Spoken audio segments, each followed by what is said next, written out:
पक्षात जसे गट पाडले तसे मराठा समाजात गट पाडले आहेत। आम्हाला राजकारणात जायचं नाही, त्यामुळे पक्ष स्थापन करणार नाही।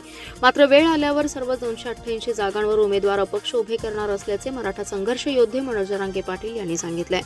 राज ठाकरे, प्रकाश आंबेडकर आणि छगन भुजबळ यांचा बोलवता धनी सागर बंगला असल्याची टीकाही त्यांनी यावेळी केली आहे। सांगलीत मनोज जरांगे यांनी शांतता यात्रेनंतर प्रसार माध्यमांशी संवाद साधलाय। ते म्हणाले, आम्हाला राजकारणात जायचं नाही, त्यामुळे पक्ष स्थापन करणार नाही। आमचे सर्व उमेदवार हे अपक्ष उभे करणार आहे। वेळ आल्यावर सगळे उमेदवार अपक्ष उभे करणार आहे। पक्षात जसे गट पाडले तसा मराठा समाजात गट पाडलेत।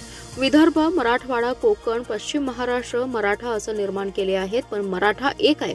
स्वतःच्या स्वार्थासाठी आमच्यात द्वेष निर्माण केला जातोय। मात्र आरक्षण दिले नाही तर महाराष्ट्रात त्यांचा सुफडा साफ होणार आहे। राज ठाकरे, प्रकाश आंबेडकर आणि छगन भुजबळ यांचा बोलवता धनी सागर बंगला आहे, अशी टीका मराठा आंदोलक मनोज जरांगे पाटील यांनी केले।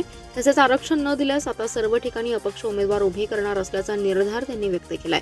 मनोज जरांगे यांची शांतता रॅली सुरू आहे। यावेळी सांगलीमध्ये ते बोलत होते। दरम्यान नुकतीच वंचितचे अध्यक्ष प्रकाश आंबेडकर यांची ओबीसी आरक्षण बचाव यात्रा संपन्न झाली। या दरम्यान त्यांनी अनेकदा मनोज जरांगे यांना लक्ष्य केल्याचे पाहायला मिळाले।